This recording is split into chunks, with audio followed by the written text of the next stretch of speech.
मिताली, आज माँ के साथ जाकर अपनी पसंद की साड़ी और गुड़िया के लिए फ्रॉक ले आना। पापा ने मिताली से जो कुछ दिन मायके में रुककर वापस ससुराल जा रही थी से कहा, नहीं पापा, इसकी कोई जरूरत नहीं है। पिछली बार ही तो छोटी की शादी में इतना कुछ दिया था आपने। बेटा, तुम्हारे पापा ठीक कह रहे हैं। तुम्हारे ससुराल के हिसाब से तो नहीं दे सकते, पर शगुन के नाम पर कुछ तो ले जाना होगा, नहीं तो समधन जी ताने दे देकर तुम्हारा बुरा हाल कर देंगे। मिताली की मां सुधा जी ने कहा। ना चाहते हुए भी मिताली ने अपने लिए एक साड़ी और अपनी 2 साल की बेटी के लिए 2 फ्रॉक ले ली। दूसरे दिन मिताली के पति आशीष उसे लेने आए। जाते समय मां ने उनके हाथ में शगुन का लिफाफा दिया तो आशीष जी ने हाथ जोड़कर लेने से मना कर दिया कि आप सबका आशीर्वाद ही काफी है। मिताली निम्न मध्यम वर्गीय परिवार की बेटी थी। उसके पिता शिक्षक और मां गृहिणी थी।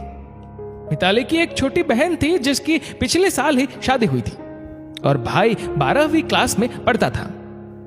आशीष ने दोस्त के विवाह समारोह में मिताली को देखा तो देखता ही रह गया। पहली ही नजर में दिल दे बैठा। शायद पिछले जन्म का कोई नाता होगा। उसने दिल की बात अपने माता पिता को बताई और मिताली के साथ शादी करने की इच्छा जताई।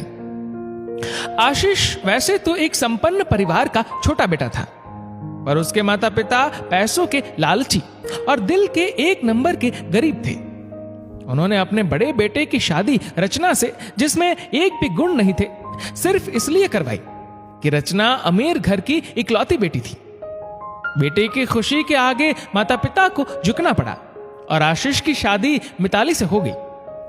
मिताली के माता पिता ने अपनी हैसियत से बढ़कर शादी में खर्च किया, ये जानते हुए भी कि उनके ऊपर 2 बच्चों की जिम्मेदारी और है। तब से लेकर अब तक सास और जेठानी मायके की गरीबी का ताना देने का एक भी मौका नहीं छोड़ती। जैसे ही आशीष और मिताली बेटी संग घर पहुंचे तो सास पूछ बैठी, तुम्हारे माँ पापा ने क्या दिया? मिताली ने कुछ मिठाई के डिब्बे और नमकीन बैग में से निकाले। कपड़े वगैरह नहीं दिए? जी दिए है ना, मुझे एक साड़ी, गुड़िया को 2 फ्रॉक। आशीष को कुछ नहीं दिया। मुझे शगुन का लिफाफा दिया था जो मैंने लेने से इनकार कर दिया। सास ने कहा, हम सब के लिए कुछ नहीं दिया। रचना बहू के यहां से तो कितना कुछ आता है हमारे लिए। पिछली बार मिताली की बहन की शादी में उन लोगों ने कितना कुछ दिया था हमें। आशीष ने अपनी पत्नी का साथ देते हुए कहा, सबके बस की बात कहां है अच्छा लेने देने की। जेठानी ने जले पर नमक छिटका। मिताली रुआसी होकर